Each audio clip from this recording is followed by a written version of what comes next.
저는 이번에 대성고등학교 그 영어 강의를 맡은 베이스캠프 영어 강사 이진희 강사라고 합니다. 네. 추운데 오시느라 너무 고생을 많으셨고요. 그다음에 이제 우리 아이들이 이제 은평의 명문 대성에 합격을 해서 이제 다니게 되어서 너무 축하드립니다. 네, 그래서 저희 학원에서 이번에 이제 대성고등학교에 대해서 이 학교가 이제 어떤 학교고, 그다음에 어떤 스타일로 내신이 출제되는지, 그리고 다른 학교에 비해서 그 차이점을 준비하기 위해서 학원에서는 이제 어떻게 대비를 할 예정인지 이런 거에 대해서 한번 간단하게 이제 학부모님들을 뵙고 말씀드리는 시간을 가지려고 해요.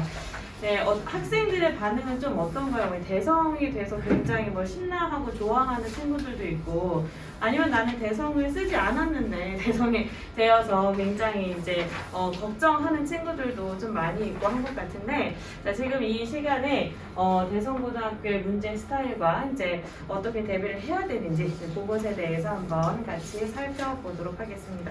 지금 두 분 정도 아직 안 오신 것 같은데 그냥 저희는 시작을 하도록 할게요. 이제 그리고 어차피 나중에 이제 지금 이 모든 간담회 내용이 녹화가 되고 있어요. 그래서 나중에 또 필요하신 분들에 한해서 요청을 하시면 아마 학원에서 이제 보내주시고, 그리고 저희 학원에 이제 유튜브 채널이 굉장히 활성화가 되어 있거든요. 그래서 여기 오시기 전에 아마 유튜브에서 베이스 캠프라고 검색을 해 보셨으면 아마 거기에 이제 저희 또 이전에 있었던 설명의 영상 하이라이트 같은 것들이 다 올라와 있어요. 그래서 이제 그런 것들을 찾아보셔도 도움이 좀 많이 되실 것 같아요. 자, 그리고 이제 저희 학원에 그 유튜브 채널 말고도 이제 홈페이지랑 그 다음에 블로그도 운영을 하고 있어요. 그래서 그 부분에서도 굉장히 많은 정보를 얻으실 수 있다, 이렇게 말씀을 드릴 수 있을 것 같습니다. 자, 저희 이번 시간에는요, 대성고등학교 이제 여러 과목, 국어, 영어, 수학, 과학을 다 한번 살펴볼 건데, 순서는 과학, 그 다음에 수학, 그 다음에 국어, 그 다음에 영어 순으로 학교에서 어떻게 내신이 출제되는지, 그리고 어떻게 대비를 할 건지 순서대로 살펴보도록 하겠습니다. 안녕하세요. 그리고 이 간담회가 끝나고 난 다음에 이제 아직 학원에 등록을 하시지 않으신 이제 비재원생 학부모님들 대상으로 저희 끝나고 바로 이제 그 옆에 베이스 캠프 카페가 있어요. 그래서 이제 베이스 캠프 카페에서 저희 그 입시 연구소 소장님 서훈 선생님께서 또 어떻게 로드맵 그리고 어떻게 컨설팅을 해주시는지 그거에 대한 소개가 간단하게 있으니까 이제 끝나고 이제 그쪽으로 오시면 되고요. 자, 지금 이제 첫 번째로 과학 과목부터 한번 살펴보도록 하겠습니다. 자, 대성고등학교마다 어떤 특징이 있는지, 어떻게 대비해야 되는지 한번 살펴보도록 할게요. 저희 학원의 과학 선생님 양희주 선생님을 소개하도록 하겠습니다. 안녕하세요. 여기 뭐 들어야 되나? 못하니까 뭐 대단하네. 반갑습니다, 어머니. 여기 그 대성고등학교가 작년에 제가 지도한 학교들 중에서 다 훌륭한 학교들인데, 저는 개인적으로는 대성고등학교 애들을 참 좋아합니다. 애들이 의욕도 있고 욕심도 있고 그래가지고 굉장히 좋게 봤고, 결과적으로 성적도 되게 잘 나왔어요. 사실 제가 작년에 그 학부모님들 설명회를 할 때 좀 제가 겁을 좀 많이 드렸어요. 대성고등학교가 과학 시험 문제가 좀 어렵다. 그래서 그 일반 인문계 기준으로 공부를 하시면 아마 성적이 굉장히 안 나올 거다라고 좀 말씀을 드렸는데, 뭐 결론 이따가 자료를 보시겠지만 결론부터 말씀드리자면 아이들이 조금 거기에 자극을 받은 것 같아요. 그래서 시험 문제가 쉽지는 않았었는데, 점수는 이 주변에 있는 학교 평균 점수보다 거의 20점 가까이 높게 나왔어요. 그러니까 평균이 80이 나왔습니다. 보통 이 주변에 있는 고등학교들은 평균이 60점대거든요. 뭐 수학도 보통 60점대고, 그거는 알고 계시죠? 중학교하고는 평균 점수가 달라요. 그래서 어머니들이 그 수학 막 60점 맞아오면 망했다고. 근데 그 평균이 60이니까 60이면 5등급이거든요. 물론 이제 40인 학교도 있어요. 수학 평균이. 과학은 그 정도는 아니고요. 과학은 50인 학교가 하나 있고 대부분 60점대고 대선고만 80점대예요. 그래서 좋은 학교 잘 보내신 것 같다라고 저는 생각합니다. 그 자료를 제가 보면서 좀 말씀을 드리고 싶습니다. 네, 자료를 보여드릴게요. 이게 작년 기준으로 했기 때문에 여기 보이시는 이 자료는 그 졸업생들이 이제 어떻게 진학했나 그거거든요. 이거는 작년 자료니까 재작년 졸업생으로 한 건데요. 네, 여기 보시면 알겠지만 대학의 51.8% 보통 서울 평균으로 하면 한 35%에서 40%거든요. 근데 이제 51% 나왔다라는 거는 이 학교가 대학을 잘 보내는 학교다라고 말씀을 드릴 수가 있어요. 근데 좀 특색 있게 전문대에는 거의 안 보냈네요. 하여튼 간에 굉장히 괜찮은 학교라고 생각합니다. 그리고 통합과학 작년 1학기 점수를 보시면 평균이 81.8로 되게 높아요. 그러니까 애들이 어려운 학교라고 생각하고 공부를 열심히 해온 거예요. 덕분에 보시면 알겠지만 A등급이 90점 이상, 그러니까 거의 29.7%가 A등급이라는 건 90점대 애들이 거의 1, 2, 3등급을 갖고 있다는 거예요. 그러니까 얘네들이 공부를 되게 긴장하고 많이 하고, 난이도는 솔직히 조금 내려가긴 했어요. 재작년보다 조금 내려가긴 했는데 그렇다고 쉬운 학교는 아니에요. 그래서 저도 작년에 수업할 때 굉장히 어렵게 수업을 해줬는데 덕분에 결과가 되게 잘 나온 것 같고요. 그러니까 올해에도 아마 비슷하지 않을까. 여전히 어렵기는 한데 애들이 공부를 열심히 해서 성적도 그렇고 성취도도 그렇고 좋은 학교의 대표적인 예가 아닐까 그 생각이 듭니다. 안타깝게도 이제 C등급 이하 그 점수로 보면 한 70점 이하는 요거를 보시면 직접적으로 연결은 안 될 수 있어도 좀 대학을 가기가 어려운 게 이제 또 알죠. 그래서 그 조금 긴장을 하고 공부를 하셔야 돼요. 이 학교는 만만한 학교는 아니에요. 요번에 지금 요번에 오리엔테이션을 하는 은평구에는 설계교 평균으로 파란색이고요. 군청색이 그 대승보거든요. 이 보시면 알겠지만 평균보다 A등급이 많아요. 그러니까 애들이 공부를 잘해요.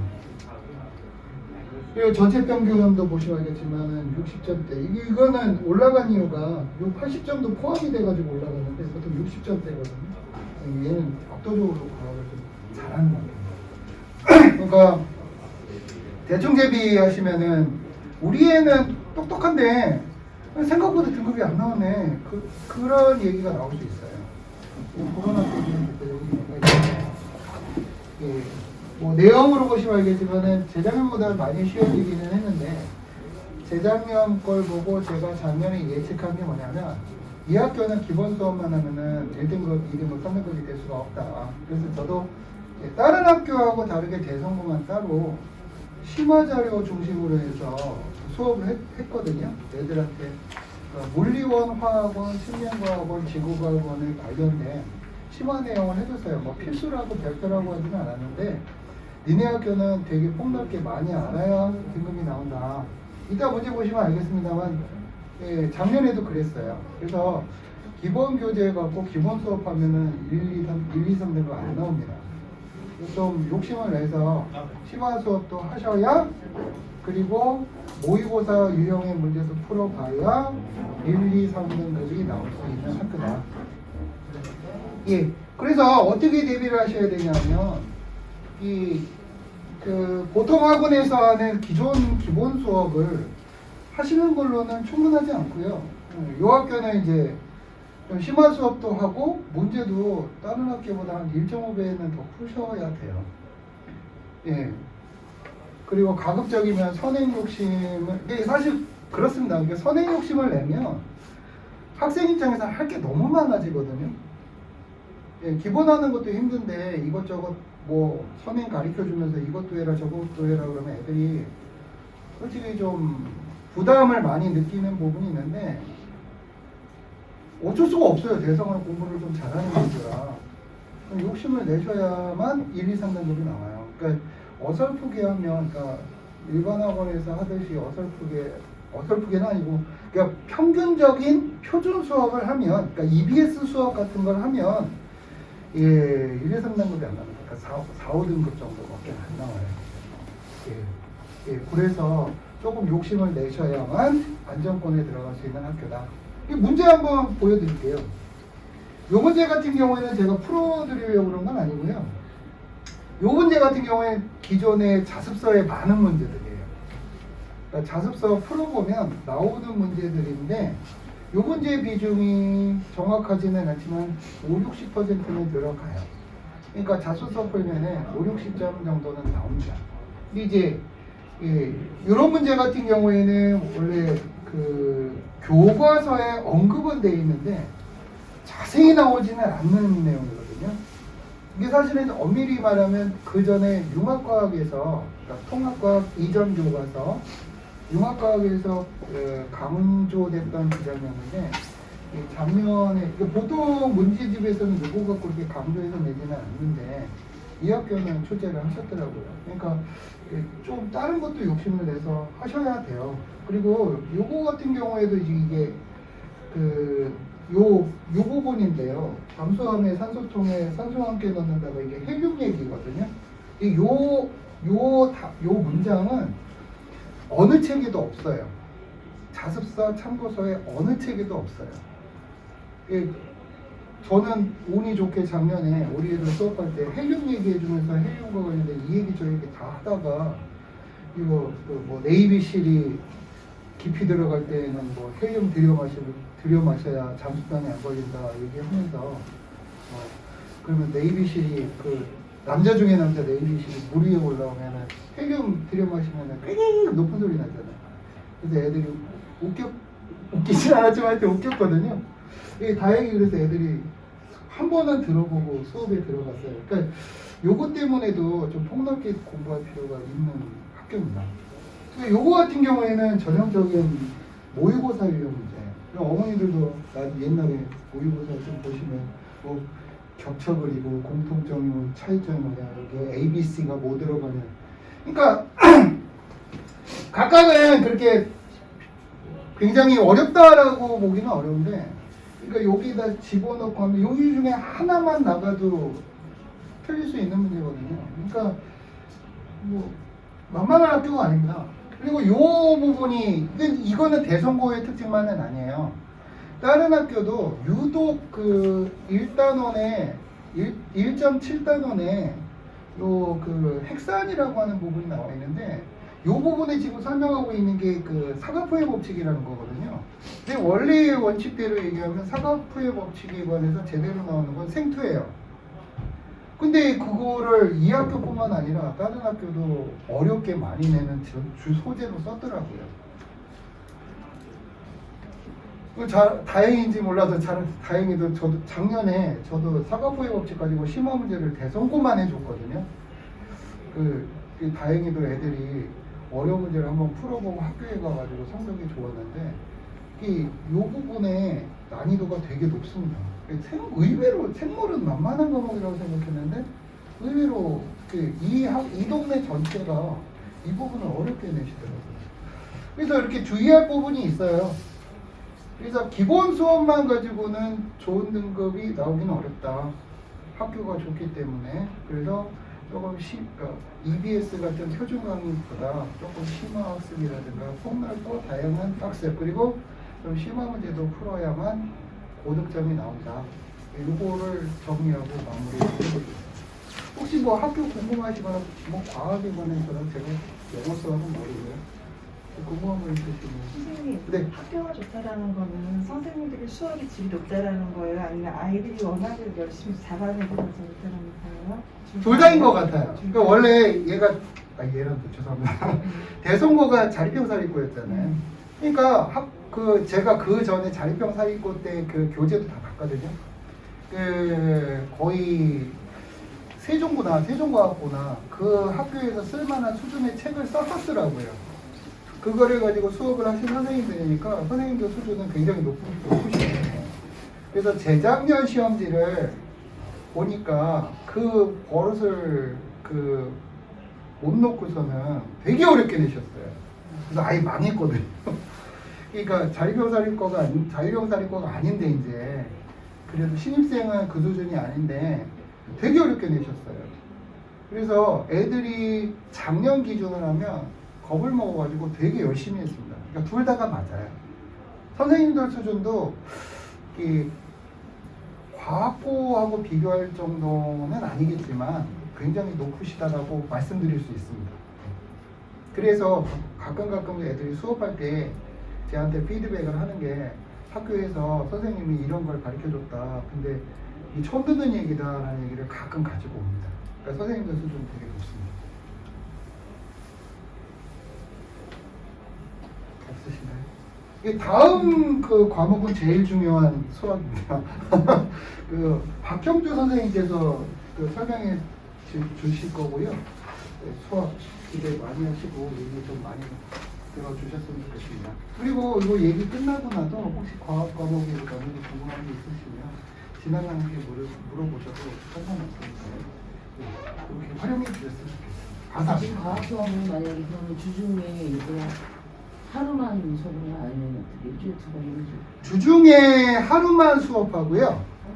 그거 잠깐 말씀드리면 제가 2022년에는 이전 수업하고 조금 다른 새로운 개념을 한번 도입해 봤거든요. 이전에는 거의 아시다시피 학교 수업이나 학원 수업처럼 표준 강의하고 그거하고 이제 늘 하던 식으로 했는데 올해에 제가 프레젠테이션 수업을 도입을 했어요. 그래서 1부, 2부로 나누어서 1부는 한 3, 40분 정도 되는데 칠판의 판서 강의가 아니라 제가 프레젠테이션으로 그림이나 영상 보여주면서 유튜브에서 과학 채널에서 보는 재밌는 거 중심으로 해서 강의를 하고요.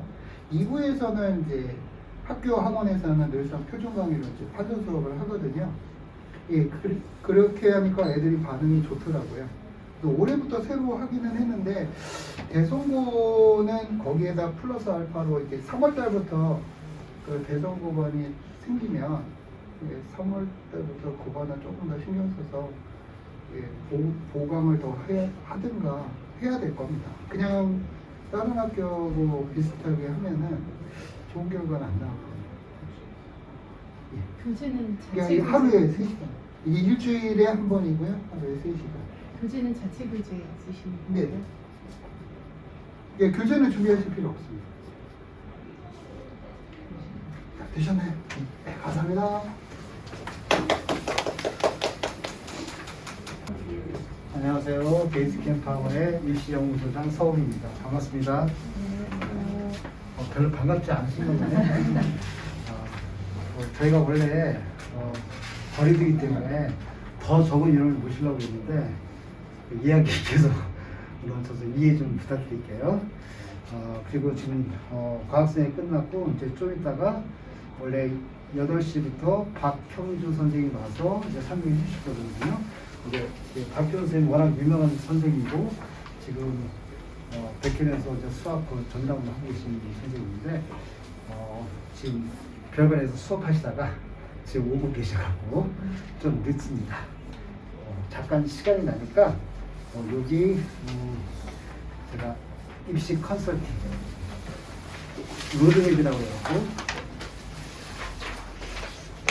지금 현재 기존에 다니는 학생들은 벌써 탐구보고서 연습을 1회를 끝났어요. 승리 같은 경우도 했고 또 누구나 형진이도 했고 재욱이는 아주 늦게 와서 안 했을 거예요. 현민이랑. 그래서 기현이는 다긴 했고요. 그래서 이제 2월 달에 이제 학교를 이제 대충 이제 나눠줬기 때문에 2월 달에 한 번 더 할 거예요. 그래서 좀 어느 정도 준비된 상태에서 고등학교에 진학을 할 수 있도록 저희가 준비를 시키겠습니다. 그리고 지금 쓰는 탐구보고서들은 실제로 고등학교 가서 지금 작성한 이제 기현이 같은 경우는 굉장히 열심히 작성했잖아요, 어머니. 그래서 그거를 학교에 바로 낼 수 있을 정도의 수준이기 때문에 지금 이게 하는 것이 연습이자 곧 실전에서 활용할 수 있는 부분이기 때문에 이왕 할 때 열심히 하라고 제가 학생들 지도를 하고 있거든요. 그래서 이제 새로 오신 분들은 이제 자녀분들 전공을 빨리 정해주셔야 돼요. 그러니까 지금 연습하고 있는 친구들은 벌써 대학교 가면은 뭐 기계공학을 전공하겠다, 아니면 의대를 가겠다, 벌써 다 저희랑 얘기를 다 통해 다 정해놨거든요.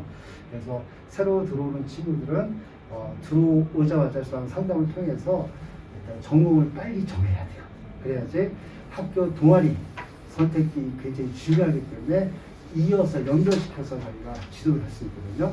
그래서 오늘 집에 가셔갖고 자녀분들하고 너 나중에 과를 뭘로 정할래? 굉장히 힘든 얘기인데 사실 저희 입장에서는 저 같은 입시하는 사람 입장에서는 굉장히 중요한 요소이거든요. 그래서 만약에 정하지 못하는 경우가 생기면 저한테 연락을 주시면 제가 여러 가지 전공에는 어떤 전공이 어울리는지 간단한 실험 같은 것도 있고 테스트 있고 그러니까 그걸 통해서 저희가 지도하겠습니다. 자, 예비고 때는 지금 말씀드렸듯이 전공 선택 컨설팅하고 네, 태어나 왜? 형님.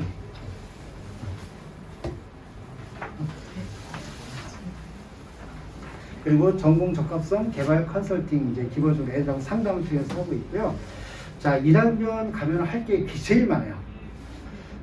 맨 처음에 전공 선택 과목을 벌써 1학년 때 정해야 돼요. 왜냐하면 2학년 올라갈 때 어떤 거를 이제 할 것인지 수요 조사를 하거든요. 자, 이때부터 준비를 해야 돼요. 근데 과가 정해져 있지 않으면 애들이 굉장히 혼란을 겪고 있거든요. 심지어 문과에 갈지 이과 갈지도 잘 몰라요. 그래서 그런 거를 중점적으로 지도를 하겠습니다. 그리고 아까 말씀드린 개별, 개인별 탐구보고서 작성 컨설팅을 저희가 해주고 있고요. 그리고 지금 예정이 5월달로 지금 예정이 되어 있는데 저희가 학생부 관리 특강을 할 거예요. 어머니들 모시고 제가 직접 이제 별관에서 보면서 탐구보고서를 어떻게 작성해야 되는지 전공 적합성에 가장 어울리는 탐구보고서는 어떻게 써야 되는지 그리고 생기부는 어떻게 관리해야 되는지 실제로 제가 졸업생들 그리고 좋은 대학교 간 학생들 사례로 제가 생기부를 직접 보여주면서 설명을 드릴 거예요. 참고로 말씀드리면 올해 저희 학원에서 제일 히트 학생이 뭐 서울대 간 학생이 히트가 아니고요. 제일 히트한 학생이 선정고 이제 손준익이라는 학생이거든요. 이 친구가 3.01이에요. 내신이 3.01. 그러면 인서울도 못 가거든요. 이 친구가 선정고 3.01인데 서울시립대 합격했어요. 그러니까 이게 굉장히 이제 예민한 부분인데 단순하게 생기만 좋다고 해서 좋은 데 가는 게 아니고 또 학점이 좋다고 해서 등급이 좋다고 해서 좋은 데 가는 게 아니고 자기가 기본적인 설계를 좀 해야 돼요. 설계를 하고 그에 따라서 좀 전문적인 보고서를 제출을 해야만 입학사정관에 눈에 들어오게 되거든요. 그러니까 똑같은 탐구보고서 저희 연습을 시키는데 지금도 연습시키면서 제가 느낀 게 뭐냐면 차이가 너무 많아요.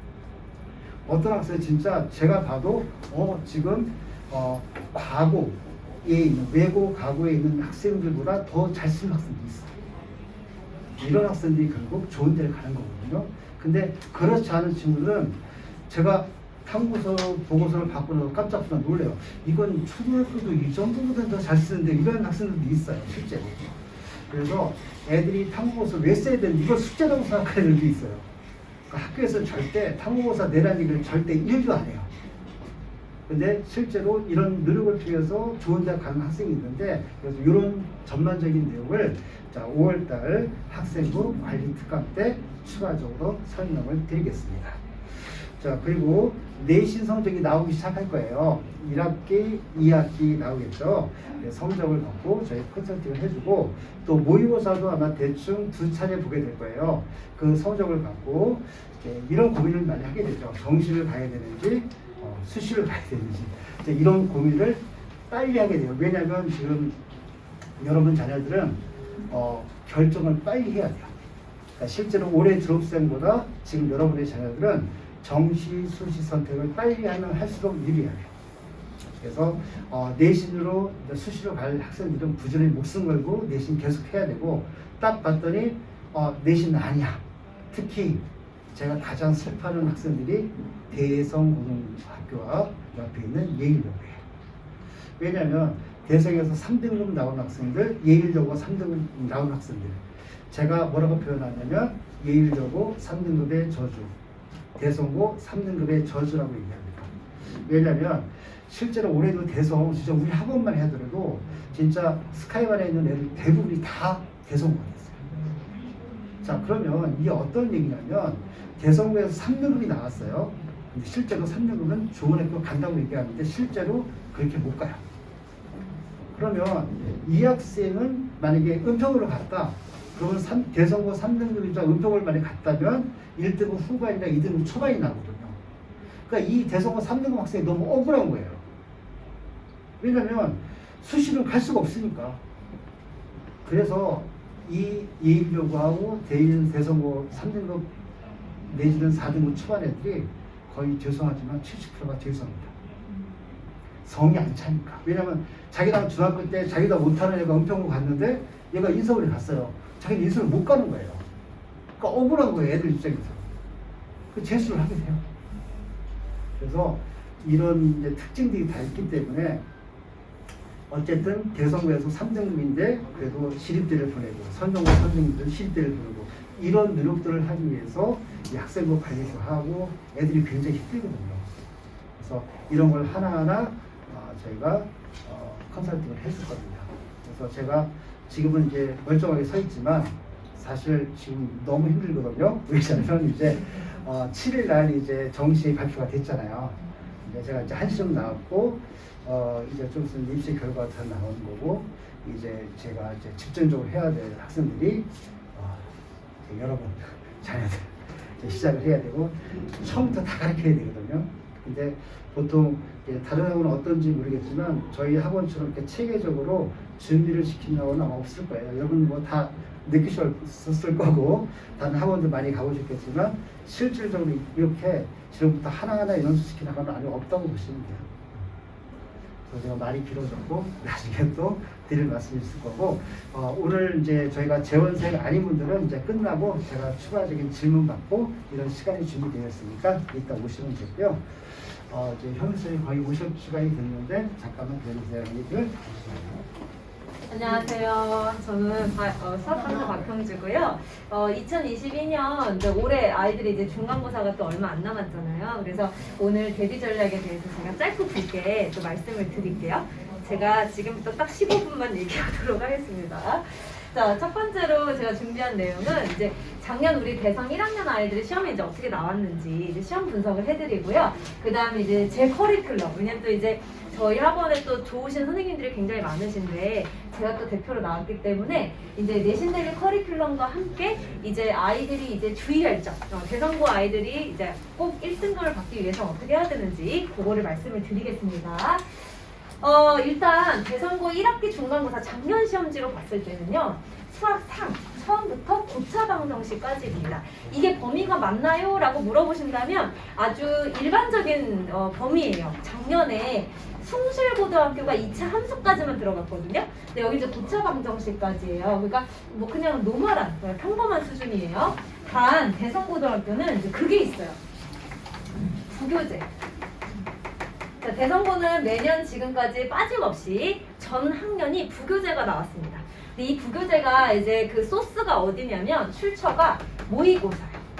근데 이제 모의고사라고 해도 난이도가 또 굉장히 다양하잖아요. 근데 이 모의고사 난이도는 4점짜리가 있고 여기에 킬러가 포함되어 있습니다. 그러니까 킬러 문제라고 치면요, 여러분 30문제잖아요. 30문제 중에서 탑 1. 그러니까 예를 들면 30번 문제 있죠. 가장 어려운 것들이 꼭 5개씩 포함되어 있어요. 각 중간고사, 기말고사, 중간고사, 기말고사.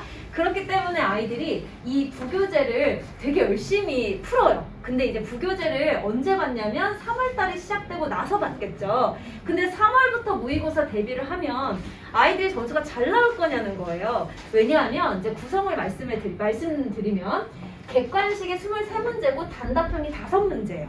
여기서 이제 약간 나이스하게 감사한 부분은 우리 남학생들이 쓰는 거를 별로 안 좋아하고요. 어머님도 아시겠지만 잘 못 써요. 그러니까 생각의 순서를 이렇게 좀 논리적으로 쓰는 걸 아이들이 잘 못하기 때문에 서술형이 있으면 좀 많이 깎여요. 근데 예일여고 같은 경우에는 서술형이 굉장히 막 타이트하고 애들을 뭐 하나하나 안 쓰면 깎고 그러는데 대성은 없어요, 그게.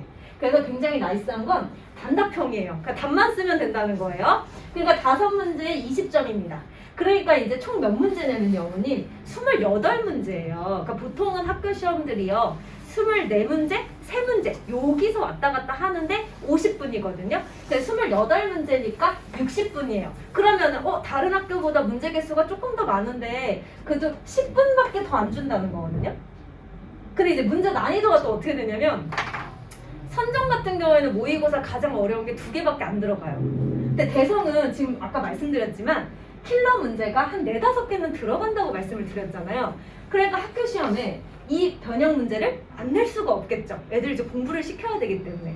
그래서 60분이긴 한데 이 28문제 안에 킬러들이 3-4문제가 그냥 들어가 있어요. 마지막 페이지에는 그냥 다 킬러라고 보시면 돼요.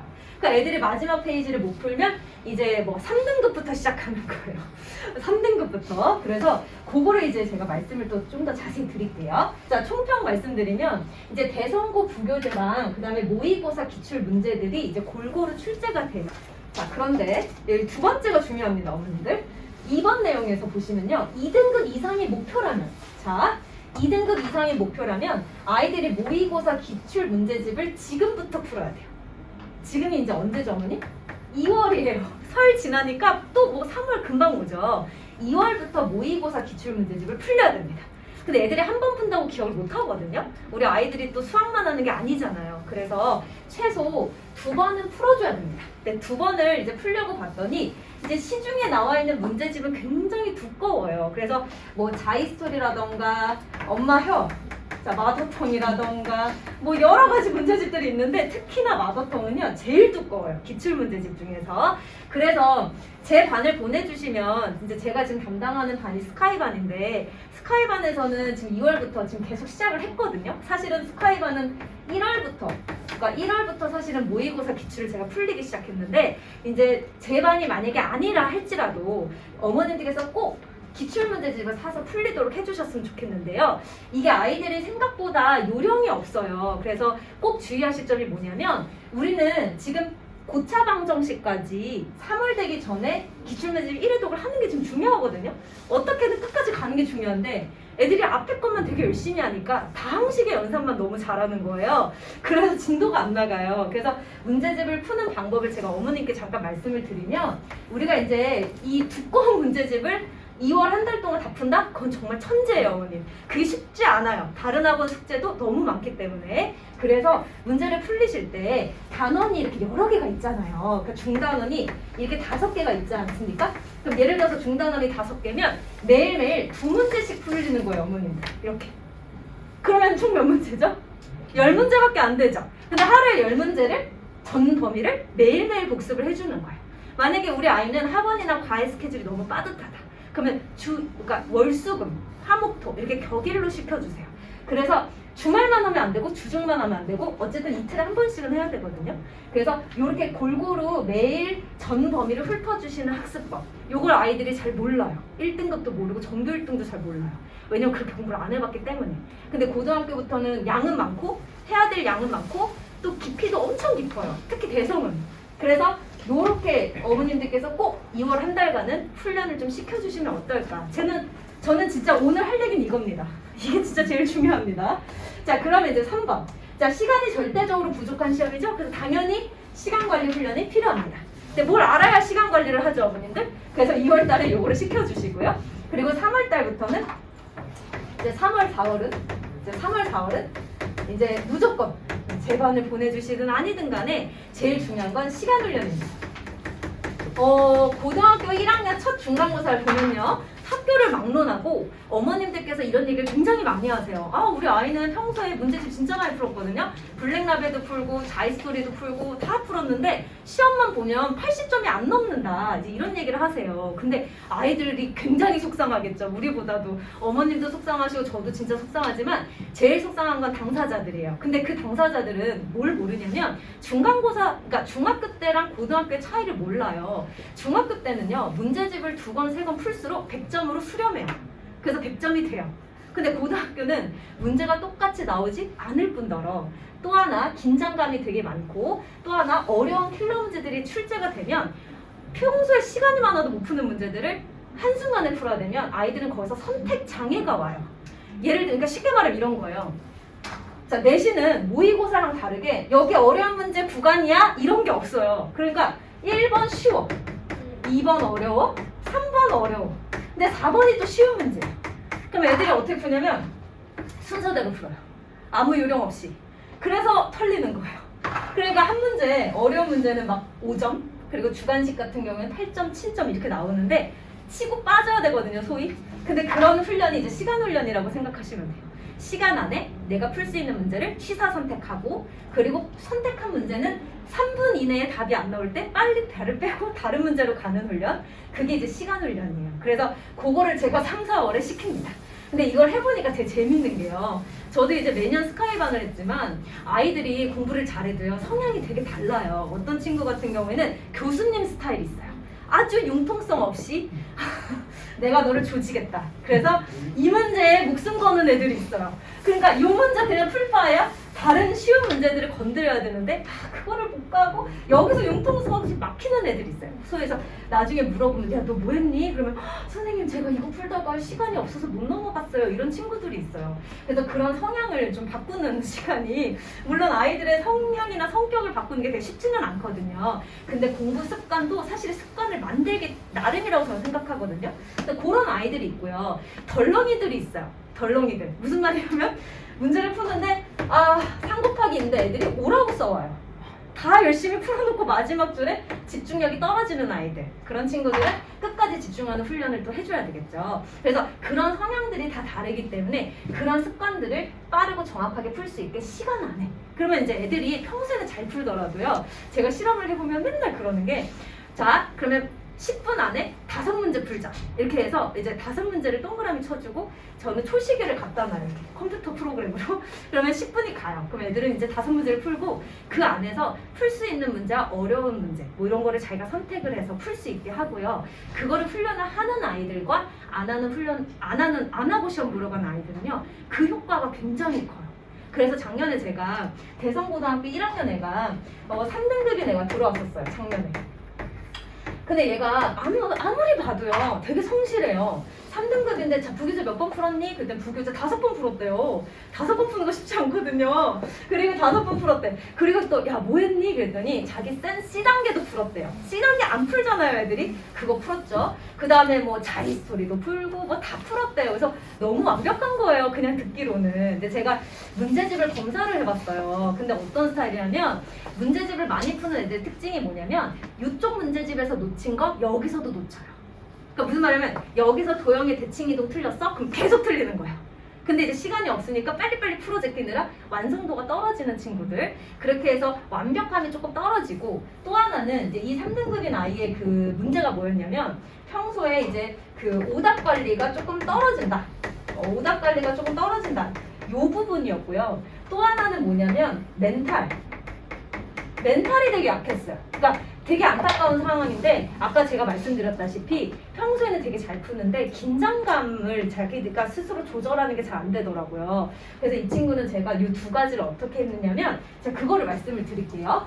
그 내신 대비를 할 때 이제 대성고뿐만 아니라 다른 학교들도 이게 참 중요한데 일단 제일 중요한 건 이제 대성고 프로그램은 이 3가지입니다. 교과서, 대성부교재, 모의고사입니다. 네, 교과서는 뭐 쉬워요. 그래서 교과서는 그냥 평소에 제가 시키고 대성 부교재 이제 모의고사이기 때문에 최소 3번은 풀려야 되는데 또 부교재에서만 나오는 게 아니잖아요. 그래서 모의고사에서도 이제 중요한 거 최신 기출 이런 거 좋아하시기 때문에 그거 위주로 제가 풀리고요. 요것만 풀리면 이제 안 돼요. 왜 안 되냐면 시간 훈련이 또 안 돼서 이제 대성 기출족보 자, 한 5년치 풀릴 거고요. 그 다음에 예상 모의고사 이게 되게 중요한데 어쨌든 기출족보는 왜 푸냐면 참고용으로 푸는 거잖아요. 똑같이 나오지 않거든요. 출제진이 바뀌어요 매년. 그래서 예상 모의고사는 뭐냐면 올해 주는 부교재가 작년과 또 난이도가 다를 수 있거든요. 그래서 그 부교재 난이도를 고려하고 또 이제 학교에서 강조하는 프로그램들이 있어요. 그러니까 뭐 예전에 그런 경우가 있는데 한 번도 그런 게 없었는데 갑자기 모의고사 기출 프린트를 나눠주신 거예요, 대성에서. 그 거기서 나오는데 남자애들은 또 덜렁거리니까 그걸 저한테 얘기를 안 한 거예요.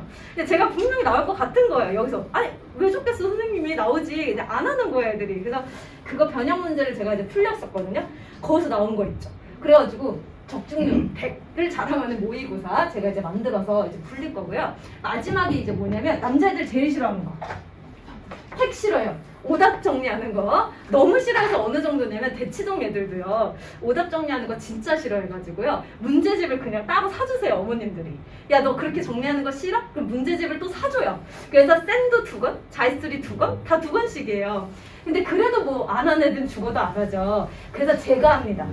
그래서 그 최근에 이제 아이들이 저한테 하는 얘기가 제가 신규생들 오면 끝나고 이제 제 수업이 끝나면 이제 물어보잖아요. 야 오늘 선생님 수업 어땠어? 뭐 난이도가 어땠어? 뭐 잘 맞았어? 이렇게 물어보면 또 꼭 그런 얘기 하더라고요. 아 선생님이 되게 친절하고 잘 가르쳐주고 재밌는데 되게 지독하다. 그래서 저 되게 착하게 생겼잖아요 어머니. 근데 저 되게 지독해요. 그래서 숙제 저희 스카이반 계신 어머님들은 아시겠지만 제가 그래도 최대한 그날 저녁이나 그 다음날 오전에 문자를 보내드려요. 오늘 숙제 몇 프로 그리고 테스트 몇 프로 이렇게 해가지고 항상 과제 완성도를 보내드려요. 왜냐면 그게 되게 중요해서. 그 정도로 이제 시험 기간에는 오답 노트 관리를 합니다. 근데 이거를 왜 하냐면 틀렸어요. 틀렸는데 애들이 보통 어떻게 오답해요? 해설집 쭉 읽어요. 그리고 답이 이야? 나 이거 생각했었어 아까. 그렇게 하면서 이제 세모하고 넘어가잖아요. 그러면 다음번에 이 문제를 맞출 수 있을까요? 못 풀죠 또. 그래서 평소에 애들이 이제 힘들어하는 문제들을 제가 이제 주시 노트라 그래서요. 제가 이제 특별 제작한 그 노트가 있어요. 핑크색 노트. 남자애들이 핑크색을 또 좋아하더라고요. 그래서 이 핑크색 노트, 이게 주시 노트인데요. 여기 이제 100문제가 들어가요. 근데 주시 노트 효과는 되게 과학적이더라고요. 왜냐면 제가 처음에 저도 이제 그건 거예요. 아이들 너무 싫어하니까 이거 오답 노트를 진짜 해야 되나? 없애야 되나? 저도 이제 그런 생각이 들었어요. 그래서 효과가 없으면 없애야겠다 이렇게 생각을 했는데 제가 예일대성 애들이 시험이 좀 비슷하거든요. 예일도 모의고사를 너무 좋아해서. 근데 예일대성 애들 중에 3, 4등급 대 애들 있죠. 내신이 3, 4등급 대 애들을 제가 주시 노트를 풀렸어요. 근데 이게 다른 게 아니고 평소에 학교에서 주는 프린트, 제가 나가는 프린트, 테스트에서 틀린 거, 교재, 모의고사 기출 되게 많거든요. 그거를 이제 붙이라 그런 다음에 내신 2주일 전부터 제가 주시 노트를 3번 풀게 해요. 전범위를. 근데 이거 해보니까요. 3, 4등급 대 애들뿐만 아니라 1, 2등급 대 애들도 이게 보통 몇 문제를 붙이냐면요. 100문제 정도를 붙여요. 붙이다 보면 그렇게 되거든요. 근데 붙이고 나서 혼자 하면 관리가 안 돼서 제가 매 수업마다 얘를 검사해요. 자, 몇 번 풀었니? 그래서 체크하는 칸이 있거든요. 그래서 그걸 했거든요. 근데 진짜 너무 놀란 게 예일 대성에서 3등급에서 1등급 가는 거 진짜 어렵거든요. 그 사이에 있는 애들이 놀지 않잖아요. 근데 3, 4등급 때 애들이 진짜 1등급으로 가는 거예요. 이걸 제가 해보니까, 매년 해보니까. 그래서 주시 노트는 3, 4등급 때뿐만 아니라 1, 2등급 때 애들도 되게 중요한 범위였고 그 케어였고, 그래서 제가 주시 노트를 좀 강조하는 부분이 있어요. 그래서 시험 직전에는 적중 모의고사 그리고 오답, 이렇게 이제 오답 노트 관리를 합니다. 그래서 그렇게 들어가면 끝이 15분이 넘었네요. 자, 그럼 이제 1분만 말씀드릴게요. 이렇게 힘들게 오셨는데 제가 너무 긴 얘기를 하면 힘들어하세요, 그죠? 자, 마지막 진짜 중요한 거, 제가 이제 관리법. 자, 매 수업마다 저희가 누적 테스트 들어가고요. 그리고 이제 철저한 과제 검사. 이거는 보내보시면 아실 것 같아요, 어머님들께서. 두 번째는 이제 뭐냐면 MIT 교재. MIT 교재는요. 그 매스 인텐시브 트레이닝 이래가지고 강력한 프로그램이다 이렇게 생각하시면 되는데, 이거는 아이들 수준에 따라 좀 다 달라요. 난이도가. 지금 스카이반에 이제 계속 들어오는 친구들이 있는데 어떤 친구는 수원까지 한 친구가 있고 어떤 친구는 수투까지 한 친구가 있고 다 다르기 때문에 그렇게 이제 아이들이 개별 수준에 맞춰서 제가 나가는 부교재라고 생각하시면 되고요. 이건 이제 저희 연구소에서 만드는 매년 나오는 적중 100 내신 대비 모의고사고, 요거는 주시 노트로 첨삭 이렇게 들어간다고 생각하시면 되겠습니다. 그래서 3월부터 내신 대비를 아이들이 또 해야 되는데, 아까 제가 말씀드렸던 것처럼 대성고는 진짜 기출문제 안 풀면요 어머님 진짜 3등급 위로 못 올라가요. 그리고 1학기 중간고사 때 그 성적을 선점하지 않으면요 더 이상의 이변은 없어요. 제가 보니까 1학기 중간고에서 3등급에서 받았는데 그 이후에 2등급, 1등급 올라간다? 진짜 피나는 노력이 필요해요. 왜냐하면 그 위에 아이들이 노는 건 아니기 때문에. 그래서 2월 한 달간 어머님들께서 꼭 기출문제집, 우리 아이가 실력이 조금 아직 부족하다 그러면 기출 3점짜리만 그렇게 하루 10문제씩 풀리고, 그러다가 4점짜리 풀려주시면 되고, 아 우리 아이 좀 잘하는데 그러면 4점짜리 위주로 풀려주셔서 꼭 기출문제집 풀리고 보내셨으면 좋겠습니다. 네. 혹시 질문 있으실까요? 너무 저만 얘기했네요. 어머니. 혹시 어머니 질문 없으세요? 아니, 들어오면 레벨 테스트로 가는 등급이 안 되잖아요. 네. 선생님 말해서 아예 갈 수 있게 저희 혼자 갈 수 있는. 그게 이제 레벨 테스트가 저희가 이제 좀 많이 엄격하잖아요. 그래서 제가 담당하는 반을 말씀드리면, 이제 저는 이제 고1 스카이반, 그리고 이제 그 밑에 이제 심화반, 그리고 이제 실력반, 이제 반이 이제 계속 있어요, 레벨별로. 그리고 이제 스카이반도 여러 개가 있어요. 근데 이제 저는 이제 스카이반 1개, 그리고 실력반 1개, 요렇게 들어가요. 근데 요게 이제 언제 이제 이변이 일어나냐면, 이제 변화가 일어날 수 있냐면 2월 말, 이제 2월 말이면 얼마 안 남았죠. 요때 이제 아이들이 시험을 봐서 이제 스카이반에 남아 있을 수 있는 아이가 있고 내려갈 수 있는 아이가 있고, 그거는 조금 다를 수 있는데, 그렇게 저희가 2달에 한 번씩은 레벨 테스트를 통해서 반이 조정이 돼요. 그래서 너무 안타깝지만 여기랑 여기 중에 저랑 이제 함께하면 좋을 것 같고요. 그렇게 하다가 이제 너무 공부를 잘한다 그러면 이제 스카이반에 갈 수 있고, 이렇게 들어가시면 돼요. 그래서 레벨 지금 테스트가 스카이반에서 수학을 하고 있는 아이가 대성고에는 시험을 보면 어느 정도 나와요, 선생님? 지금요 1등급 나오죠. 지금 대성고 당일 얘네들이 스카이반에 있다면요? 네네네. 그래요? 그럼 실력반 실력반 애들은 몇 등급이나? 실력반 아이들이요? 헉, 그거는 제가 지금 막 아이들의 미래를 제가 막 얘기할 수는 없습니다. 어머니. 그거는 뚜껑을 열어봐야 알 거예요. 그래서 뭐 실력반이라 그래서 등급이 뭐 1등보다 떨어지고 그런 건 아니에요. 근데 이제 그거는 왜냐하면 제가 매년 보면 뭐 스카이반 애들만 1등급 나오고 여기 2등급 나오고 여기 3등급 나오고 그런 게 아니더라고요. 대체로 평균이 선생님 반의 스카이반 아이들이 대성고에서 시험을 보면은 네. 1등급을 많이 차지한다는 얘기죠. 네, 그렇죠. 네, 스카이반은 1등급 목표반이어가지고. 그래서 지금 이렇게 생각해 주시면 될 것 같아요.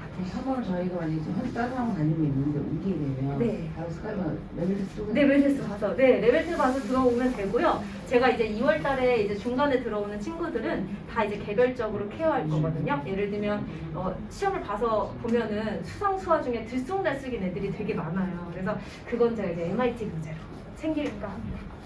그러면 내신을 기본적으로 진행을 하시면서 네. 아이들한테 이제 레벨별로 네. 뭐 수의를 진행한 아이는 이제 수의의 심화를 이제 부수적으로 진행을 하시는 거라는 거죠. 네, 그러니까 저희가 스카이반은 이제 수상, 수하, 수원까지 들어가는 반이고, 여기서부터 수상, 수하 들어가는 반이에요. 그러다 보니까 수상, 수하, 수원은 이제 2월 말까지만 할 수 있고, 3월부터는 내신 대비 들어가요. 근데 왜 어머님들 중간에 이제 모의고사를 보거든요. 6월, 9월, 11월. 그때 이제 제가 모의고사 대비 훈련을 시켜줄 거예요. 예상 모의고사. 저희 연구실에서 만든. 네. 그래서 시간이 다 됐대요. 저는 나가야 된대요. 그래서 어머님 혹시 질문 있으시면 제가 저희 연구실 번호 남겨놓고 갈게요. 그래서 이걸로 이제 문자를 주시거나 아니면 학원 데스크로 문의를 주시면 좋겠습니다. 네, 감사합니다. 네, 감사합니다.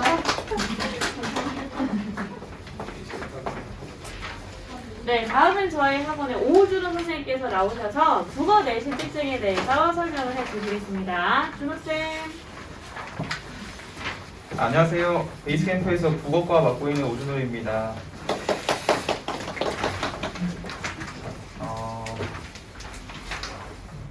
일단은 참 대성고등학교 국어 하면은 앞길이 엄청 머네요. 정말 멉니다. 멀 만한 이유가 있으니까 좀 잘 들어보시면 좋을 것 같아요. 일단은 1학기 국어 중간 기말 출제 범위를 가져왔는데요. 뭐가 무슨 작품이 있고 이런 거는 그렇게 중요하지 않고 그냥 문항 수랑 엄청 뭔가 많죠. 빽빽하죠. 그거를만 보시면 됩니다. 문항 수가 엄청 많고 모의고사, 뭐 교과서, 부교재 지금 딱 보시면 아마 그런 게 눈에 보이실 거예요. 그런 것만 보시면 됩니다. 대성고 국어 과목 경향을 좀 말씀드리면 서술형은 일단 없어요. 그래서 일단은 그거는 아이들한테 엄청 이득이다. 왜냐면 국어 서술형 있으면 또 진짜 이게 아이들을 정말 쉽게 점수를 깎아먹을 수 있는 부분이거든요. 실제 제가 방금 옆에서 이제 동명요고를 설명을 하고 왔는데 동명 같은 경우에는 서술형이 6문제에서 7문제가 나와요. 그래서 애들이 점수를 정말 많이 깎아먹어요. 그냥 뭐 조건 하나만 틀려도 1, 2점씩 그냥 깎아버리니까 일단 그건 없어서 이제 남학생들한테 엄청 이득이죠. 남학생들 일단은 뭐 성별 이런 프레임을 씌우는 건 아니지만 남학생들이 꼼꼼하지 못해가지고 정말 깎아먹기 좋거든요. 근데 그렇지는 않다. 그런데 문제가 37번 문제에서 38문제예요. 엄청나게 많아요, 문제가. 왜냐면 대부분 보통 국어 시험 같은 경우에는 평균적으로 한 30문제에서 33문제 정도가 제일 좀 보편적이고요. 좀 이제 동명 같은 경우 아까 말했지만 서술형이 7문제 있으니까 27문제예요. 26문제 혹은. 그래서 적다고 뭐 좋은 것도 아니고 많다고 나쁜 것도 아니지만 아무튼 서술형 없는 대신에 문항수가 엄청 많다. 일단 문항수가 엄청 많아서 생기는 가장 큰 문제점은 시간 이제 조절 실패죠. 그리고 시험 범위도 압도적으로 많아요. 문항수가 일단 이거는 너무나 당연한 것이 문항수가 이렇게 많은데 한정적인 시험 문제를 한정적인 범위에서 시험 문제를 이렇게 많이 뽑아낼 수가 없어요. 선생님들도. 그러니까 범위를 넓힐 수밖에 없거든요. 범위를 어떻게 넓히냐? 매 시험마다 모의고사를 3개년치를 출제를 합니다. 그러니까 이게 무슨 말이냐면 가장 가까운 월거를 넣는다고 보시면 돼요. 그러니까 중간고사 같은 경우에는 그 해 포함해서 그 전까지의 3개년치를 다 집어넣는 거예요. 모의고사를. 그러면 이제 모의고사가 보통 이제 화작문을 빼면 이제 화작문 문법까지 빼면 15문제를 빼니까 30문제죠. 그리고 3개년이니까 90문제가 되겠네요. 90문제에 해당하는 부분이 기본적으로 들어간다. 교과서 안 들어가는 것도 아니고요. 부교재도 있어요. 그러니까 범위가 엄청 많아요. 그러니까 문제 수도 엄청 많고 범위도 압도적으로 엄청 많고. 그러니까 이제 기본적으로 국어 공부를 평상시에 많이 안 해서 공부하는 버릇을 못 들였거나 그래서 애초에 긴 지문을 읽는데 어렵거나 그런 친구들은 애초에 시험 범위를 다 공부도 못해요. 시험 기간 내에.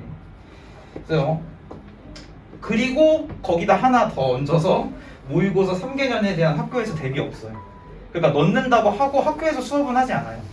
그러니까 너희들이 풀어와라, 공부해와라, 시험에 내겠다 이겁니다. 그러니까 이걸 어떻게 대비해야 되냐? 뭐 이제 학원 안 다니는 친구는 자기가 대비해야 되고요.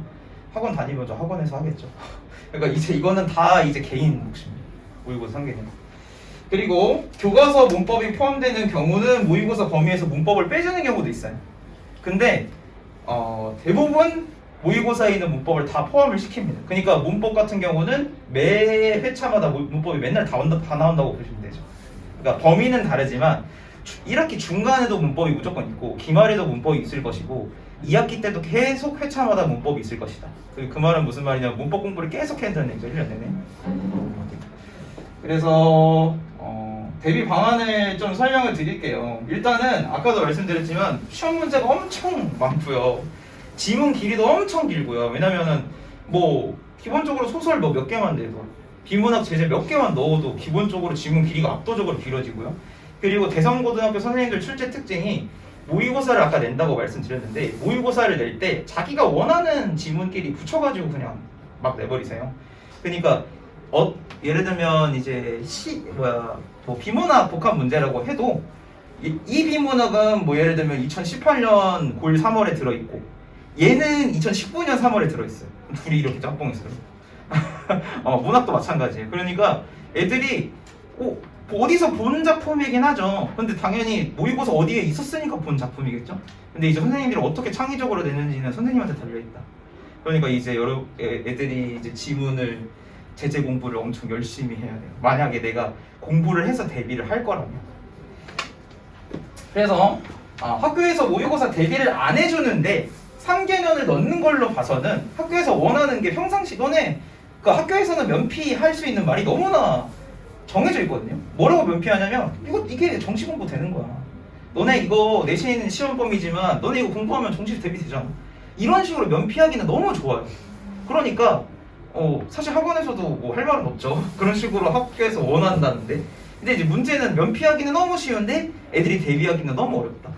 그렇죠? 그러니까 정시 대비한답시고 말을 하지만 결국 그걸 잘못했을 때 깎이는 건 내신 점수거든요.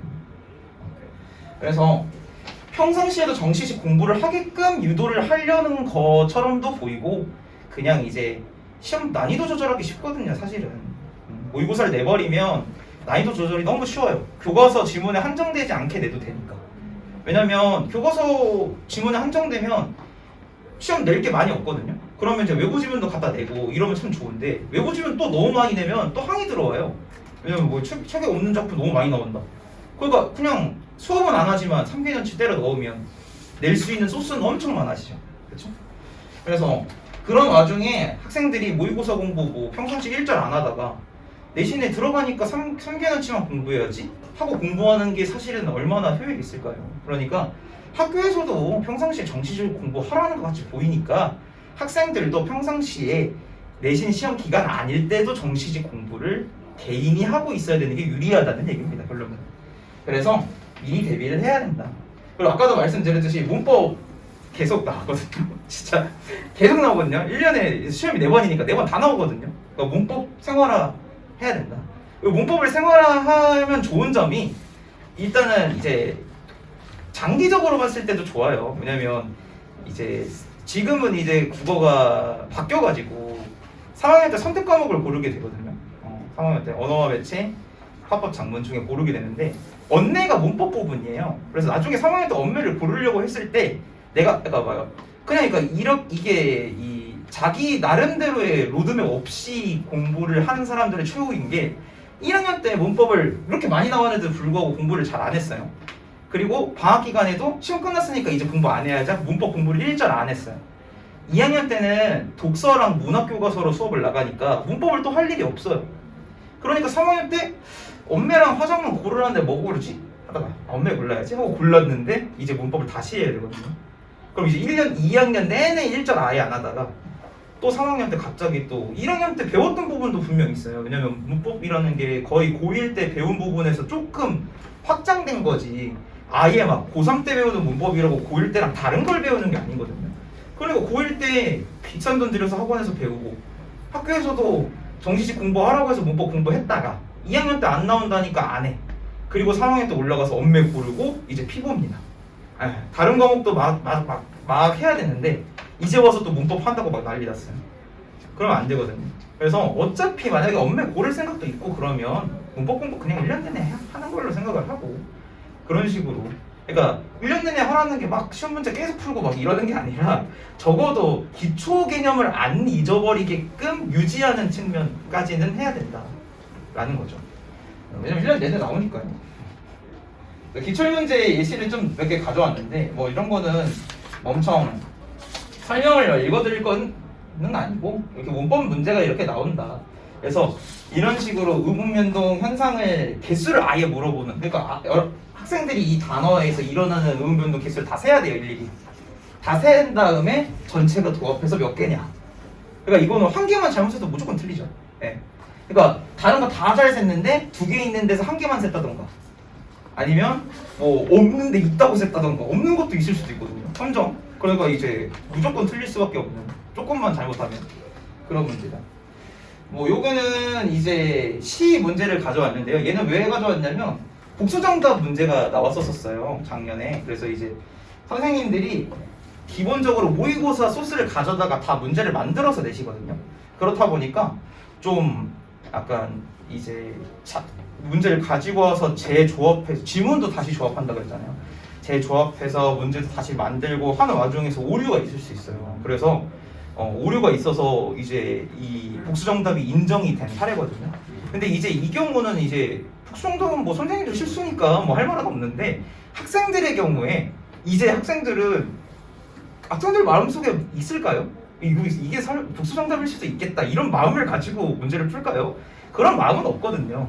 그러니까 이런 경우에 학생들이 보고 아니 나 아무리 봐도 공부를 좀 잘하는 친구들 아무리 봐도 답이 2개 같은데 이제 이러면서 뭐 멘탈이 나가든지 아니면 4번 5번 중에서 못 골라가지고 고민을 한다든지 이런 문제가 생길 수 있거든요. 그래서 복수정답도 있을 수도 있다. 실수가 있을 수 있어요. 왜냐면 선생님들이 너무 많은 문제를 시험 기간에 내려고 노력을 하시다 보니까 38문제나 내려고 하시니까 기본적으로 그래서 대선거를 총합적으로 말씀을 좀 드리면 38문제나 문제수가 되고 애들이 시간 조절에 어려울 수도 있지만 그럼에도 불구하고 커트라인이 엄청나게 낮지는 않아요. 그러니까 애들이 공부를 안 하지는 않는다는 얘기죠. 그러니까 왜 그러냐면 일단 객관식 문제이기 때문에 애들이 푸는데 익숙해지기 좋고 분명 어느 학교에나 상위권을 계속 유지하는 친구들은 있거든요. 근데 이게 반대로 생각해보면 열심히 하면 또 위로 치고 나갈 수 있는 부분도 충분히 있어요. 왜냐면 애들이 뭐 실수로 깎아먹을 구간이 존재하지 않으니까 진짜 거의 100% 실력 싸움이거든요. 그러니까 평상시에 사실 국어 공부가 좀 돼 있는 친구들은 당연히 내신 공부에도 유리할 거다. 그러니까 이제 사실 그걸 말씀드리려고 이 뒤에 이거를 준비를 했는데 그 문제 일치사라니 넘어가고요. 국어 과목에 그냥 대성고 국어 말고 그냥 국어 전체적인 과목에 대한 말씀을 좀 드리고 싶어요. 학생들도 똑같은 마인드일 거고요. 대부분의 학생들이 국어가 우리나라 말이라서 접근성이 좀 좋거든요.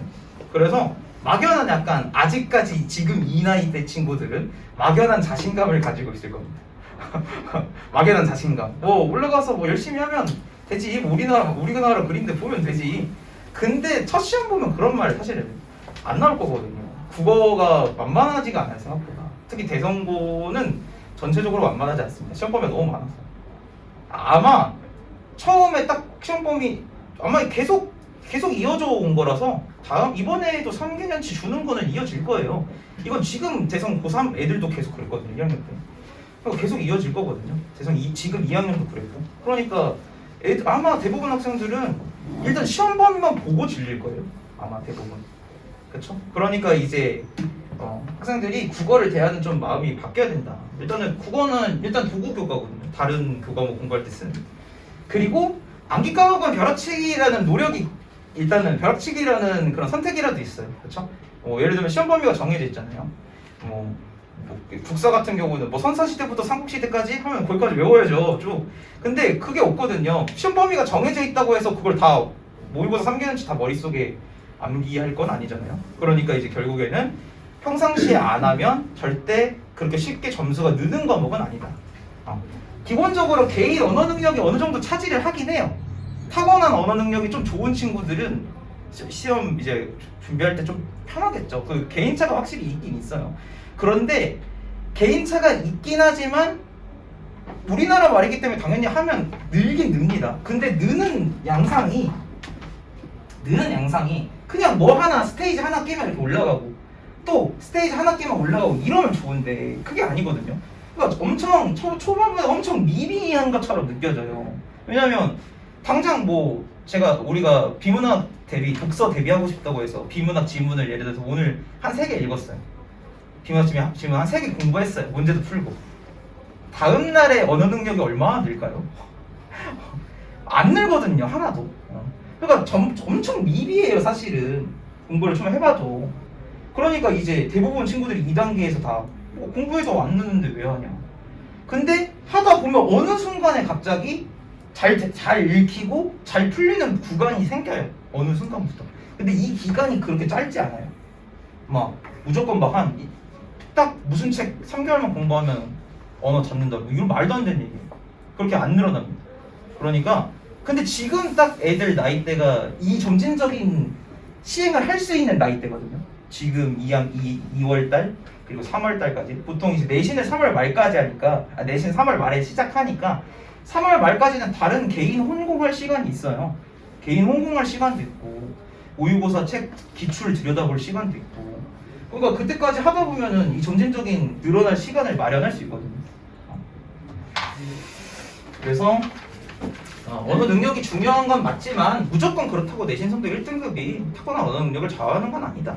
부단히 노력하는 수밖에 없어요, 그거는. 이렇게 말씀을 좀 드리도록 하겠습니다. 질문 있으시면 조금 받을게요. 조금 시간이 있네요. 한 3, 4분 정도. 질문 있으시면 질문해 주시고. 2학년 때 네. 문법을 잘했는데 3학년 때 선택할 때 엄매할 때 유리하다 하셨잖아요. 그렇죠. 근데 엄매하고 하작 나중에 선택할 때 엄매가 더 잘 나오는 편인가요? 더 많이 선택을 하나요, 친구들이? 선택 비율은 화작문이 훨씬 높죠. 근데 이제 이거는 선택했을 때 유불리가 있어요. 그러니까. 네, 일단은 선택한 애들이 화작문을 많이 해요. 근데 현행 바뀐 국어 체계 자체가 화작이랑 언매의 표준 점수를 따로 매기기 때문에 그러니까 그 해의 그 선택 과목의 난도에 의해서 자기의 표준 점수가 달라질 수가 있어요. 그러니까 내가 문법을 잘해서 언매를 몰랐다. 근데 언매가 그 해에 어려웠다. 근데 내가 언매 점수가 충분히 나왔다. 내 표준 점수가 굉장히 높아진다는 거거든요. 그래서 이건 유불리가 있어요. 근데 이제 화작문을 선택하는 친구들은 대부분 문법 공부하기 싫으니까 도망가는 거고요. 1차로는. 2차로는 화작문의 분리는 공부를 뭐 딱히 할 부분이 없어요. 왜냐면 화작문은 뭐 책을 본다고 늘어나는 영역도 아니고 말 그대로 진짜 제목처럼 화법과 작문이거든요. 말하는 거, 쓰는 거, 어떻게 말하는 거 잘 말한 거냐, 어떻게 쓴 게 잘 쓴 거냐, 이런 걸 골라내는 건데 어떻게 책 본다고 늘어나겠어요? 암기가 아니니까. 근데 문법은 어느 정도는 암기가 차지해요. 기본적으로 문법의 베이스 자체는 암기가 차지하고 있어요. 그러니까 꼼꼼히 암기만 해도 점수를 올릴 수 있는 부분, 그건 문법이에요. 그러니까 그 국어를 이루고 있는 부분 중에서는 제일 그래도 성적 향상이 눈에 보이는 부분이다. 그러니까 유불리가 있죠. 애초에 이제 그러니까 언매를 고를 생각이 있다. 그러면 문법을 절대 소홀히 하면 안 되는, 암기를 절대 소홀히 하면 안 되는. 그리고 문법은 쌓이면 쌓일수록 이득이 돼요. 왜냐면 문제가 비슷한 부분에서 유사한 문제가 계속 나오는데 예문이 바뀐다든지 이런 식으로 나오니까 계속 쌓이다 보면 무조건 이득이죠.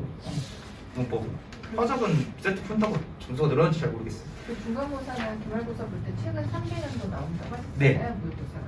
네. 그럼 예를 들면 이거는 중간고사를 4, 5월에 한다 그러면 올해 이제 들어가자마자 모의고사를 3월에 보잖아요. 그것도 나오겠죠. 그러니까 네. 2022, 21, 20년. 네, 그렇게 나오겠죠. 매해 그렇게 나오고 있습니다. 그러니까 계속 겹치는 부분은 있고요. 왜냐면은 가장 먼 회차는 빠져나가잖아요. 그리고 이번 회차가 섞이잖아요. 그러니까 작년 기출을 풀었을 때 겹치는 부분만 골라 푸는 것도 좋은 선택지예요. 그럼 이제 기말될 때는 6월로 계속 이렇게 똑같이 가는 거네요? 6월, 9월 이렇게 가겠죠. 왜냐면 2학기 기말도 있으니까. 네. 6월 3, 6, 9, 10일 이렇게 나가죠. 3개년도 모의고사가 그렇게 많은 건 아닌데 그게 의미가 많다고 하시는지. 3개년 모의고사 외에 교과서도 있고 부교재도 있잖아요. 모의고사만 시험 범위인 게 아니에요. 교과서도 따로 부교재도 따로예요. 다 따로. 어떤 학교는 교과서에서만 내잖아요. 근데 교과서도 내고 부교재도 쓰고 모의고사도 쓰고. 모의고사 수업 안 해요. 그러니까 많다고 할 수밖에 없어요. 애들이. 모의고사 말고 생 외부 지문 아주 새로운 지문은 안 나오는 건가? 모의고사량이 많다 보니까 외부 지문 낼 수 있는 칸이 없어요. 네. 모의고사에 나오는 그 문학이나 그런 걸 다 공부해야 된다는 말씀이죠? 그렇죠. 뭘 낼지 모르잖아요. 왜냐면 뭘 안 내는 지문도 당연히 있죠. 근데 뭘 낼지 모르니까 뭐 나 이거 좀 어려우니까 이 지문 공부 안 해야지 했는데 그거 덜컥 나오고 거기서 어려운 문제 나오면 점수 이제 강보를 못 하게 되는 거죠. 기본적으로 3개년 다 공부는 해야 돼요. 뭘 나올지 몰라도. 네. 여기까지 말씀드리겠습니다. 시간이 됐습니다. 네. 해가지고 맞습니다. 네, 저희 그럼 이제 대성 주말반 담당하게 되신 정영준 선생님께서 나오셔서 대성고등학교 영어 시험 특징에 대해서 설명을 해 주시겠습니다. 영준쌤, 감사합니다.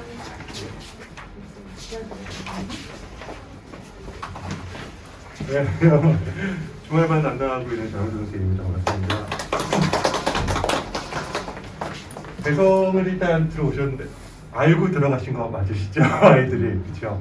대성은 영어가 일단은 많이 좀 어렵습니다. 근데 일단 고등학교가 중학교랑 다르게 어려운 거는 중학교 때는 아이들이 단어를 보고 문장을 보면 머릿속으로 이미지를 그릴 수가 있었어요. 그런데 고등학교 올라오면 만약에 의존 편향 이런 단어가 나오면 이걸 머릿속으로 그림을 그릴 수가 없는 거예요. 그러다 보니까 첫 문장에서 그런 말들이 나와버리면 아이가 그때부터 머릿속에 그림이 없기 때문에 어떻게 이걸 파헤쳐나가야 될지 모르는 경우가 많거든요. 그래서 중학교랑 고등학교랑 가장 큰 차이는 연상이 힘들다. 그러다 보니까 지문을 파악해내는 것도 더군다나 어렵다라고 생각하시면 될 것 같습니다.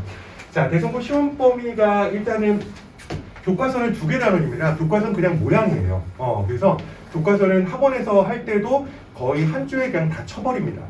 중학교 때는 저거를 가지고 막 한 달 내내 보고 또 암기하고 막 그랬는데 일단 2개 단원인데 중학교 3학년 거로 생각한다면 3단원 반 정도 되는 지문 양이라고 보시면 될 것 같습니다. 그래서 2학년에서 3학년 올라올 때 지문 늘어났던 것보다 훨씬 더 심하게 늘어나는 편이에요. 그래서 그렇게 들어가고요.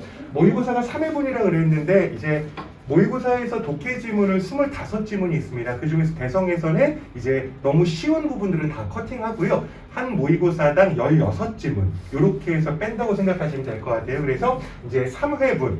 그래서 3월 모의고사 이제 처음에 중간고사 들어가면은 3개년에 3월 모의고사 그리고 기말고사 할 때는 이제 6월 거 3개년 이렇게 생각하시면 되겠습니다. 그래서 2021년, 20년, 19년 이렇게 이제 연결이 된다고 보시면 되겠습니다. 그래서 아이들이 중학교 때 이제 3단원이나 2단원 계속 암기를 하고 이렇게 자꾸 써보고 이렇게 해서 암기를 했다면 고등학교에서는 그렇게 하기에는 양이 너무 많아요. 그리고 모의고사가 들어갔다는 게 어떤 의미가 되냐면 중학교 때 한 단원에 대해서 1단원은 이런 내용의 흐름이었고 2단원은 이런 내용의 흐름이었으니까 내가 조금 못해도 그거 그랬으니까 보통 연계가 이렇게 되겠지 생각을 하는데 지금 48지문이에요. 48개의 개별적인 주제를 가지고 있는 지문들이 나옵니다. 그런데 영어 공부만 하는 게 아니죠. 그렇죠? 그러다 보니까 처음에 시작할 때 했던 지문이 시험 거의 임박해서는 머릿속에 기억이 나지를 않는 경우가 있어요. 그렇다고 해서 다시 봐야 되는데 다시 볼 시간은 없어요. 그래서 대성에서 일단 영어가 악명이 높다라는 거는 범위가 너무 많습니다. 지금 1학년은 이런데 2학년이 가면은 5개년으로 늘어나요. 5개년에서 6개년으로. 그러다 보니까 아이들이 한 번을 제대로 소화하기도 되게 힘듭니다. 그러면 기본적으로 시험 대비를 준비해서 공부해가지고 만드는 게 아니라 니는 이미 다 만들어졌지. 자, 이제는 고등학교에서 테스트 좀 해볼까? 이런 느낌이라고 생각하시면 돼요. 그래서 고등학교에 들어가서 대성에서 영어를 어떻게 배운다라는 느낌이 아니에요. 본인이 여태까지 했던 거 잘 구축을 했는지 그거에 대한 평가라고 보시면 될 것 같습니다. 그래서 학원에서도 다른 학교랑은 조금 다른 편이에요. 대성을 맡고 있는 경우에서는 다른 학교는 이제 암기도 시키고 평가도 계속해서 하게 됩니다. 그런데 범위 양이 너무 많다 보니까 평가하는 것도 상당히 버거워요. 그리고 아이들이 과제를 바로바로 해와야 되는데 본인들도 그거 양에 치여가지고 못하는 경우가 되게 많습니다. 그래서 본인이 대성을 이렇게 어렵다라는 걸 알고 들어갔어도 막상 시험 대비에 들어가서 접하게 되면 너무 다른데? 그리고 중학교 때는 최상위권 친구들도 암기를 하니까 암기하던 패턴을 못 버리는 경우가 되게 많아요. 근데 이 많은 지문은 암기가 아예 안 되거든요. 그래서 한 번 볼 때 분석하면서 꼼꼼히 봐야 되고 그리고 한 지문 볼 때마다 주제가 뭐였구나, 얘기를 해주는 게 뭐였구나를 바로바로 분석하고 캐치를 하지 않으면 나중에 다시 봐야지 그게 절대 안 되는 학교다라고 생각하시면 될 것 같습니다. 자, 그래서 객관식은 35문장이 시험에 구성이 됩니다.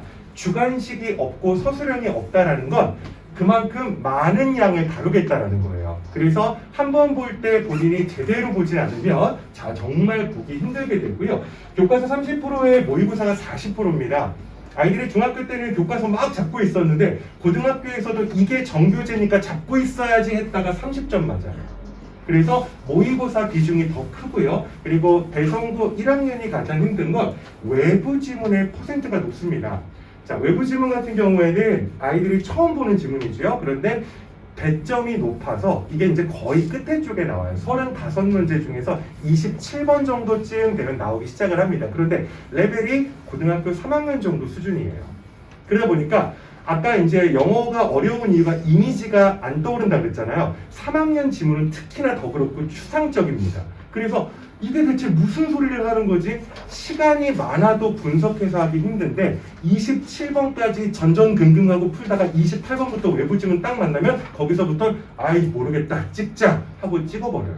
그래서 작년에 이제 가르치던 친구 중에서 중학교 때 정말 잘하던 친구였어요. 그 친구도 이제 암기를 열심히 해가지고 풀던 친구였는데 그 친구가 외부 지문에 특히나 약했어요. 그러니까 평소에 이제 지문 공부를 많이 안 한 거죠. 독해를 스스로가 많이 안 했죠. 그래서 이 친구가 점수를 받았는데 딱 70 맞았어요.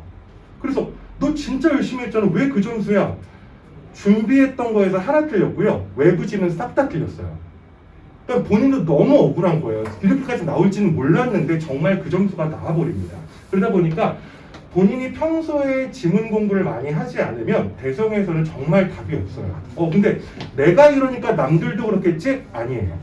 대성은 작정하고 가는 아이들이 많아요. 그래서 영어 상위권이 정말 많이 포진되어 있습니다. 그런 친구들은 중학교 때 많이 만들어 왔겠죠? 그래서 그런 친구들이 많다 보니까 학교에서는 자꾸 어렵게 내기 시작을 합니다. 걔네들의 1등급, 2등급을 가려줘야 되기 때문에. 그래서 이제 본인이 이제 약했다면 정말 그거는 스스로가 채우는 수밖에 없어요. 자, 그리고 대성이 예전에는 문법이 정말로 셌습니다. 그래서 5개의 선지 중에서 자, 맞는 거를 모두 고르시오. 막 이렇게 나와요. 그래서 뭐 맞는 거 5개, 맞는 거 4개, 맞는 거 1개 이런 식으로 들어갔었는데 그래서 정말 힘들었었는데 최근에는 이제 자사고에서 끝나고서 일반고로 전향되면서 아이들이 많은 지문에 대해서 이해력이 부족한 친구들이 되게 많아요. 그래서 이 지문을 얘가 정말 제대로 읽었는지 그래서 그 문장을 보면서 단어를 하나씩 싹싹 바꿔놓습니다. 단어를 바꾸면 얘가 이걸 제대로 이해하지 못했으면 이 바뀐 단어에 대해서 캐치를 못하는 경우가 많아요. 그리고 어휘 자체가 어렵기 때문에 이게 이 의미로 바뀐 게 맞나? 그런 생각. 그리고 아까 지문이 많다 그랬죠. 이걸 내가 봤던 단어인가? 이런 생각이 들어요. 그러다 보니까 양으로 일단 승부를 하면서 아이들이 내용 파악 잘했는지 어휘에 대해서 묻는 부분이 많이 늘어났다 생각하시면 될 것 같습니다. 그래서 전체 지문 중에서 어휘 문제 8문제 정도로 늘어났고요. 자, 근데 어법은 예전보다 많이 줄었습니다. 예전에 3분의 1이 다 어법이었어요. 왜 그러냐면 대성고에 상위권이 많았어요. 예전에 자사고였을 때는 1등급이 대성고에서 120명이 1등급이었어요. 그러니까 애들 자체가 그만큼 레벨이 높았거든요. 그래서 그런 아이들을 하다 보니까 얘네들을 가를 수 있는 건 문법밖에 없었던 거예요. 내용은 딱 보면 어휘가 되니까 보통 다 맞아요. 그래서 내용을 정말 디테일하게 한번 가보자. 그래서 어법으로 했는데 자, 어법 문제는 그렇다고 해서 너무 어렵게 나오냐? 그렇지도 않아요. 보면은 일반고에서 할 수 있는 그 정도의 어법 수준입니다. 근데 아이들 자체들이 그걸 연습을 안 해봤기 때문에 쉬운 거를 낸다고 해도 어법이야? 그러면 일단 가슴이 한번 멈추기 시작해요. 이거 어떻게 해야 되지? 하나만 해결해서 맞추면 되는 게 아니라 1, 2, 3, 4, 5번을 보고서 얘네들이 맞는지 틀린지를 다 결정을 해줘야 돼요. 그러다 보니까 그거 하다 보면 고민을 자꾸 머리를 쥐어뜯으면서 했어요. 그래서 어렵게 넘어왔는데 27번부터 외부 지문 딱 나오니까 아이고 나는 모르겠네 하고 접어버려요. 그런 경우가 많습니다. 그래서 대성은 멘탈도 정말 중요하다 생각하셔야 될 것 같아요. 빈칸 추론과 순서 배열입니다. 학생들이 모의고사 보면서 제일 어려워하는 파트고요. 영어를 정복하면서 제일 마지막에 정복되는 것도 빈칸 추론이에요.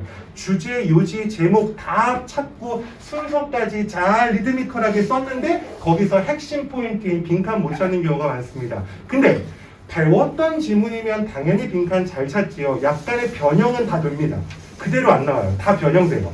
그대로 되는데 처음 보는 외부 지문에서 제일 어렵다라는 빈칸 추론과 순서 배열이 나오면 여기는 정말 답이 없게 됩니다. 그래서 학원에서는 이제 지문을 저희가 아까 공부를 시켜야 되는 것도 상당히 많았죠. 근데 외부 지문을 또 시험 대비할 때 체크를 안 하면 아이들이 그 감이 또 잃어요. 그래서 작년 같은 경우에는 이제 수업을 하면서 마지막 30분은 고등학교 3학년 거 수능 특강 이런 것들 가져와가지고 그때 4개씩 바로바로 풀리고 맞추고 설명해주고 이런 거를 했었거든요.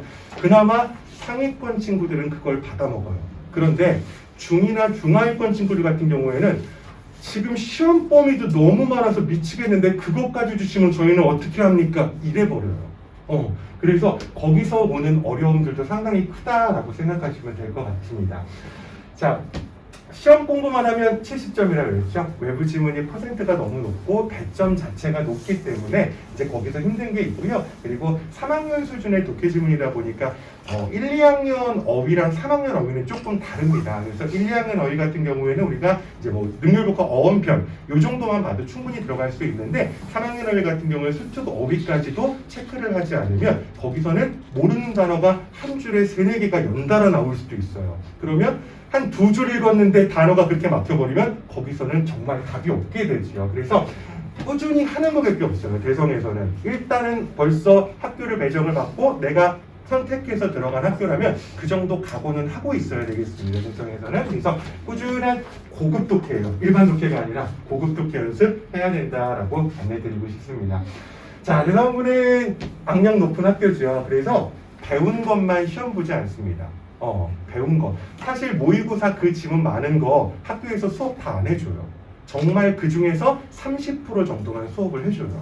그러다 보니까 나머지는 너희들이 알아서 해.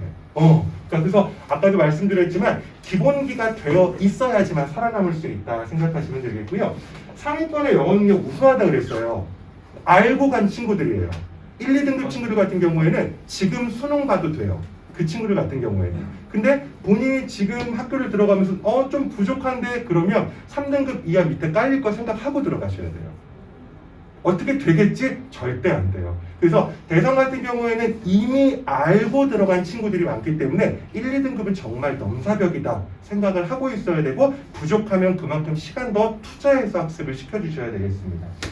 내신 기간과 비내신 기간 통틀어서 꾸준한 독해 연습 이거밖에 없어요. 진짜 저희가 가리키면서 아이들에게 할 수 있는 말은 독해 연습 어려운 거 해야 돼. 힘들어도 해야 돼. 어휘 모르면 고3 것도 해야 돼. 그래서 그거 계속 주지시키는 것밖에 없을 것 같아요. 저희도 이제 학기 시작하면 중등 스타일의 아이들을 고등으로 많이 개조를 해놔야 돼요. 바꿔놔야 되는데 저희도 힘들겠지만 어머님들도 집에서 영어 때문에 아이고 하는 거 많이 듣게 되실 거예요. 그래도 힘내서 할 수 있도록 좀 도닥여 주셔야 될 것 같습니다.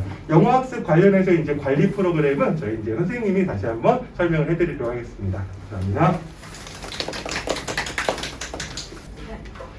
저는 이제 영어 저희 학원에서 시행하고 있는 영어 학습 관리 프로그램에 대해서 설명을 해드리겠습니다. 저는 대성고등학교 1학년 주중반을 이제 맡고 있고요. 월요일, 수요일 7시 30분부터 이제 수업이 시작이에요.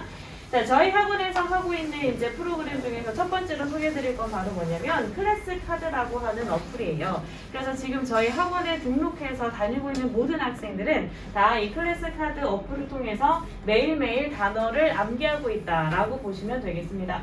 자, 저희가 일반 종이 단어장을 통해서 단어를 암기할 때 가장 아쉬운 점이 뭐냐면 발음을 들을 수가 없다는 거예요. 그래서 그냥 종이를 보고 한번 써보고 그 다음에 발음 기호를 읽을 수 있는 친구들 같은 경우에는 발음 기호를 한번 읽어보고 그러고 나서 또 써보고 이렇게 암기를 할 수 있는데 저희 이제 클래스 카드 어플은요, 맨 처음에 암기를 할 때에는 발음을 통해서 발음을 직접 듣고 그 발음을 암기하고 그리고 나서 뜻을 보고요. 그 다음에 리콜 학습을 통해서도 또 이제 그 스펠을 또 통해서도 총 3번 정도 한 단어를 이제 발음, 그 다음에 뜻, 그 다음에 스펠 이렇게 암기를 할 수 있는 이제 그런 프로그램이다라고 보시면 되겠고요.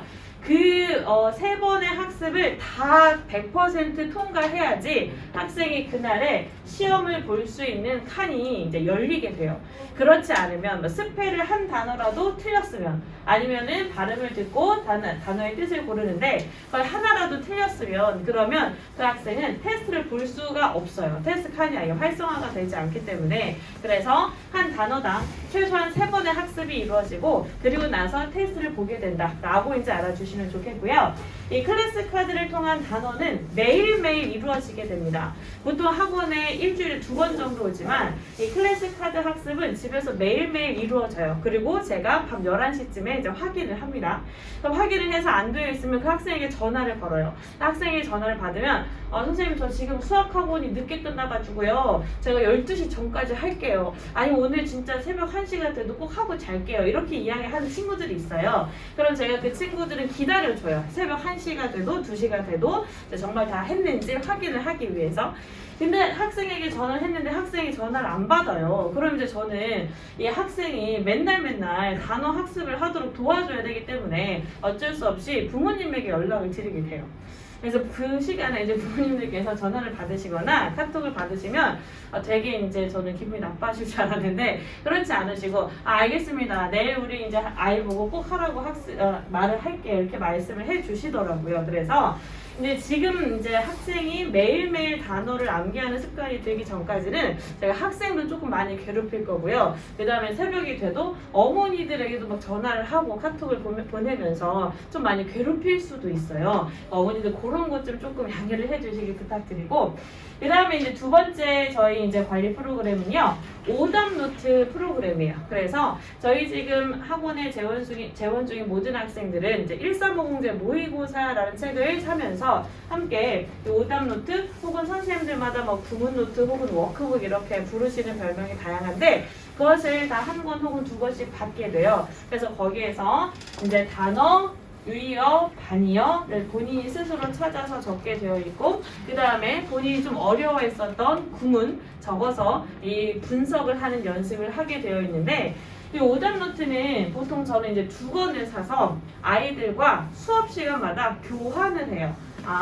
너 내가 지난 시간에 숙제로 낸 구문 분석했니? 그럼 그가 날 주고, 그 다음에 너가 지난 시간에 해서 나에게 내준 이 구문 노트 내가 다시 돌려줄게. 그래서 학생들이 이제 학원에 오면은 저랑 이제 노트를 교환하게 되는 거예요. 그래서 저는 학생들의 노트를 모아서 집에 가서 자세하게 첨삭을 하죠. 그리고 공부를 잘하는 친구들이라 할지라도 가끔씩은 이 글 전체에서 봤을 때는 뭐 예를 들어서 property라고 하는 단어가 속성이 아니라 재산이라고 쓰였는데 이 학생이 그 단어를 여기서 잘못 해석을 했다던가 하는 것들이 있을 거예요. 그럼 이제 제가 이제 그것들을 고쳐주고, 또 자기가 해석을 하면서도 야 이거 진짜 뭔 말인지 모르겠다 뭐 이렇게 적어놓은 학생들, 아니면 선생님 저 이거 다 해석했는데 이거 지문 전체적으로 무슨 말인지 모르겠어요 뭐 이렇게 적어놓은 학생들 위해서는 제가 옆에서 그림도 그려줘요. 이 지문의 전체적인 내용이 어떤 건지 이미지로 확 와닿을 수 있도록 뭐 그림을 그려주기도 하고 이러면서 좀 자세한 첨삭이 들어가는 오답 노트 시스템이 있고요. 그 다음에 이제 마지막으로 제가 꼭 말씀드리고 싶은 거는, 저는 이제 모든 수업 시간마다 매 시간 리뷰 테스트를 봐요. 그렇기 때문에 학생들이 그 전 시간에 배웠던 거를 복습을 안 할 수가 없어요. 이 리뷰 테스트도 봤을 때 예를 들어서 점수가 뭐 70점 미만, 굉장히 안 좋게 나왔다. 그럼 어머니에게 바로 전화를 드려요. 어머니, 우리 아이가 원래는 한 80점 이상, 90점 이상 이제 리뷰 테스트를 잘 봤는데 오늘 리뷰 테스트 점수가 굉장히 떨어지네요. 무슨 일이 있었나요? 이제 이렇게 바로 전화를 드리기 때문에 또 학생들이 집에 전화하는 거 굉장히 싫어하죠. 그래서 매 시간 보는 리뷰 테스트를 준비하기 위해서 반드시 복습을 할 수밖에 없는 그러한 시스템이다 라고 알아주시면 괜찮을 것 같고요. 그 다음에 어머님들께서 매일 학원에 전화하시기도 좀 그렇잖아요. 우리 아이가 학원에서 공부는 잘 따라가고 있는 건가, 배운 거를 잘 이해하고 있는 건가, 매번 감시할 수도 없고 선생님께 매번 전화를 이제 좀 이렇게 하실 수도 좀 없는 그런 상황이시라면 이제 아이에게 물어보시면 돼요. 너 오늘 학원 갔다 왔는데 학원에서 본 리뷰 테스트 어딨니? 그래서 엄마가 좀 한번 볼게. 그러면 학생이 리뷰 테스트를 얼마나 이제 잘 준비를 했는지, 얼마나 잘 맞았는지 이제 그걸 어머니들께서 직접 확인하실 수 있으니까 이 리뷰 테스트를 통해서 아이들이 학원에서 어떻게 공부하고 있는지를 확인하시면 괜찮을 것 같아요. 네. 여기까지가 저희 이제 대선고 안내 프로그램이었고요. 자, 지금 시간이 지금 시간이 이제 9시예요. 그래서 이제 학원에 이미 다니고 있는 그런 학생들 말고 지금 이제 재원생이 아니신 외부 학생 어머님들께서는 저 오른쪽에 카페 가시면 저희가 무슨 프로그램을 안내해 드릴 거냐면 학생들이 할 수 있는 세부 능력 특기사, 그 세특이라고 하죠. 그렇죠? 세특 활동을 어떻게 할 수 있는지 그것에 대해서 조금 말씀을 드리려고 해요. 저희 학원에서 굉장히 지금 많이 광고하고 밀고 있는 서울대 합격생 김상현 학생이 있는데 그 학생의 내신 점수가 다른 서울대 합격생들에 비해서 그렇게 좋지는 않는데 어떻게 이 학생이 학생이 서울대 합격을 할 수 있었는가? 꼼꼼한 세특 관리와 그 다음에 면접 대비 때문이었거든요. 그래서 어떻게 하면 우리가 조금 부족한 그 학생부 점수를 잘 채울 수 있는가 세특을 통해서 이제 그 비법에 대해서 설명을 해드리는 시간이기 때문에 이 외부생 학부모님들께서는 바로 여기 카페로 가주시면 될 것 같고요. 네, 그럼 여기서 이만 마치도록 하겠습니다. 감사합니다.